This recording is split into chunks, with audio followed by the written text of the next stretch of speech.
You are listening to Indian Murder Mystery only on Red FM Podcasts. Stream smarter. शहर की सूनी गलियों में रात जब अपने पैर पसारती थी तो वक्त हो जाता था उसके आने का, जिसे मुंबई का बच्चा बच्चा बियरमैन के नाम से जानता था। आखिर कौन था ये बियरमैन और क्या है इसकी कहानी? आज इंडियन मर्डर मिस्ट्री के इस एपिसोड में हम इसी बियरमैन की कहानी की परतें खोलेंगे।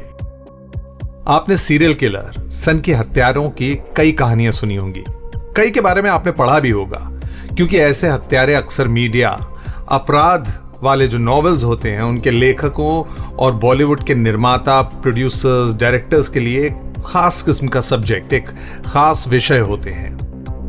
दुनिया भर में ऐसे बहुत से केसेस सामने आए हैं जहां कुछ सनकी हत्यारों ने कई लोगों को अपना शिकार बनाया है, और ऐसे ही कई मामले भारत में भी सामने आ चुके हैं जिनके हत्यारों के बारे में दुनिया शायद जानती है। लेकिन क्या आपने कभी बियरमैन के बारे में सुना है? यह किसी हॉलीवुड फिल्म का हीरो नहीं, बल्कि असल जिंदगी का एक जानलेवा मानसिकता वाला विलन है। जी हां, बियरमैन एक ऐसे सीरियल किलर का नाम है जिसने साउथ मुंबई में अपने आतंक से लोगों को खौफजदा किया था। बियरमैन के नाम से मशहूर हो चुके इस हत्यारे के बारे में कहा जाता है कि यह पहले बियर पीता था और फिर अपने शिकार की तलाश करके उसे मार देता। मारने के बाद खाली बियर की बोतल को उसकी लाश के पास छोड़ आता था। बियरमैन द्वारा की गई इन हत्याओं का सिलसिला शुरू हुआ अक्टूबर 2006 में, जब सुबह सुबह मरीन लाइन स्टेशन के फुटओवर ब्रिज पर एक आदमी की लाश पड़ी मिली। यह लाश एक टैक्सी ड्राइवर की थी जिसका नाम था विजय गौड़।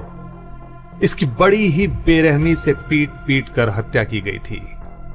देखने वालों का मानना था कि यह किसी इंसान का नहीं बल्कि एक वहशी हैवान का, एक शैतान का काम है। पुलिस ने मौका, मुआयना और पंचनामा भर के लाश को पोस्टमार्टम के लिए भेज दिया।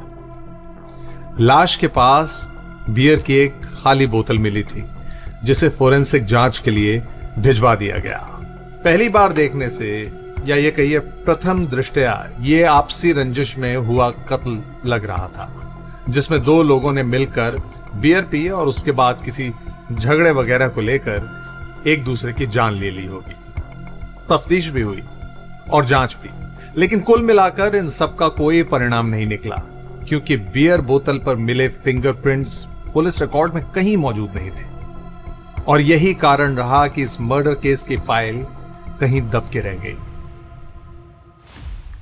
लेकिन असली हड़कंप तो तब मचा जब इसके लगभग 2 महीने बाद 14 दिसंबर की सुबह चर्च गेट स्टेशन के पास एक और लाश मिली, और ठीक उसी तरह इस लाश के पास से एक बियर की खाली बोतल फिर से पुलिस को मिली।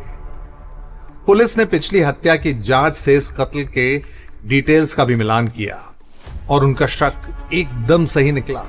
इस बार भी वही सारी चीजें हुई थीं और कातिल भी वही लग रहा था। और फिर तो जैसे एक के बाद एक कत्ल की झड़ी सी लग गई। इसी तरह से 13 जनवरी तक पुलिस को कुल मिलाकर 7 लोगों की लाशें मिल चुकी थी। इनमें से ज्यादातर के कमर के नीचे कपड़े नहीं थे। ये सभी कत्ल चर्च गेट के मरीन लाइन रेलवे स्टेशन के आसपास किए गए थे। पहले कत्ल के बाद थोड़ी बहुत जांच पड़ताल की गई, लेकिन पुलिस की ढिलाई कहें या सबूतों की कमी, इसके बाद यह मामला ठंडा पड़ गया। मगर जब 3 महीने में एक के बाद एक 7 लाशें मिली, उसने पुलिस को सकते में डाल दिया और इसी के साथ आसपास के लोगों में दहशत का माहौल पैदा हो गया। अब तक पुलिस को कुछ और मालूम हुआ हो या ना हुआ हो, पर कम से कम यह तो पता चल ही चुका था कि मुंबई में एक सीरियल किलर आ चुका है। पुलिस और मीडिया के पास इस हत्यारे का ना तो कोई नाम ही था, ना कोई पहचान। ऐसे में लाशों के पास से बियर की खाली बोतल मिलने के कारण इस केस का नाम बियरमैन केस रख दिया गया। जैसा कि अक्सर होता है, मीडिया ऐसे केसेस में कातिल को किसी फिक्शन की तरह रोमांटिसाइज करती है और फिर एक अजब सा नाम दे देती है। तो इस बार भी यह नाम वहां के अखबारों ने उस कातिल को दिया था, बियरमैन। मुंबई के अमूमन हर तबके और उम्र का नागरिक सिर्फ एक ही बात कर रहा था, बियरमैन, क्योंकि उन्हें डर था कि कहीं किसी दिन उन पर भी इस बियरमैन का हमला ना हो जाए या किसी भी किस्म का ऐसे इंसान से वास्ता ना पड़े। मुंबई पुलिस की नींद हराम करने वाले और शहर के आम जन में दहशत फैलाने वाले इस बियरमैन के ऊपर अक्टूबर 2006 से जनवरी 2007 के बीच दक्षिण मुंबई में हुई इन 7 लोगों की हत्या का इल्जाम लगा। मीडिया और सिस्टम के दबाव में अपनी एड़ी चोटी का जोर लगाने वाली मुंबई पुलिस ने कई बार सबूतों और कुछ एक तथाकथित गवाहों के आधार पर यह पता लगाने की कोशिश की कि आखिर इन हत्याओं के पीछे है कौन। पुलिस ने मौका वारदात से भी किसी मजबूत सबूत को खोजने की कोशिश की, लेकिन उन्हें वहां बियर की खाली बोतल के सिवा कुछ नहीं मिला और बहुत छानबीन के बाद भी इसके बारे में कुछ पता नहीं चल सका। हर बार तफ्तीश में एक ही बात निकल के सामने आती थी कि बियरमैन झुग्गी झोपड़ियों और फुटपाथ पर रहने वाले लोगों को मारकर उन्हें अरब सागर के पास फेंक जाता है और साथ ही साथ हत्यारा उनके शवों के पास बियर की एक खाली बोतल भी छोड़ जाता है। और असल में बियर की एक खाली बोतल ही हत्यारे और मरने वाले के बीच का एकमात्र लिंक, एकमात्र सुराग थी, जिसके बिना पर कुछ ठोस क्लेम नहीं किया जा सकता था। ऐसे में मुंबई पुलिस ने अपनी जांच तेज करते हुए हत्यारे का पता लगाने और हत्याओं की गुत्थी सुलझाने के लिए 80 तेज तर्रार पुलिस कर्मियों को मिलाकर एक एसआईटी का गठन किया, जिसका एकमात्र ऑब्जेक्टिव, एकमात्र उद्देश्य था इस बेरहम हत्यारे बियरमैन को पकड़ना और उसे सलाखों के पीछे डालना, जो कि उसकी सही जगह थी। क्या पुलिस को बियरमैन के खिलाफ कोई सबूत मिल पाया? क्या कोई चश्मदीद गवाह मिला जिसने बियरमैन को देखा हो? क्या बियरमैन द्वारा हत्याओं का सिलसिला जारी रहा?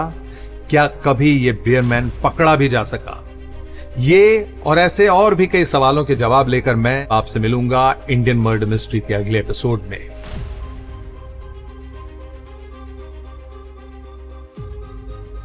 You were listening to Red Podcast Indian Murder Mystery, written by Divakar Acharya, audio designed by Ayush Mehra. Send your feedback and suggestions right to us at podcast@redfm.in.